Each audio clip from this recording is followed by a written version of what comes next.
kumuha ng isang bawang, huwag pong babalatan. Pagkatapos po nito, ay ang gagawin po natin ay iguhit ito sa iyong kaliwang palad ng 7 beses.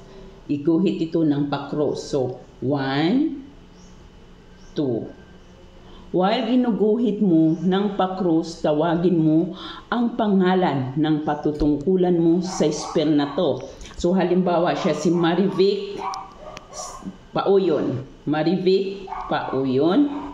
Marivic Pauyon. Basta't 7 beses po. Ito po ay upang ang taong inyong patutungkulan nito ay maging sunod-sunuran sa inyo. Pakususundin ka niya. For example, sa iyong mahal, lalong-lalo na pag kayo ay LDR, upang hindi siya matukso sa iba, upang ikaw lamang ang pakakaisipin niya. Or sa iyong kapatid na sobrang matigas ang ulo, or sa iyong amo na sobrang masungit na wala ka namang ginagawa. Gagawin lamang ito, bagkasin ang kanilang pangalan o ang kanyang pangalan. Pagka guhit mo ng cross, bigkasin mo ang kanyang pangalan.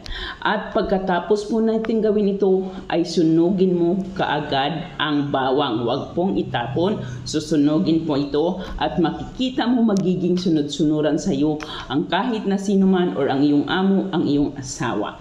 Gawin po ito ng kahit anong araw, ngunit dapat po buo ang tiwala natin sa anuman ang ating ginagawa.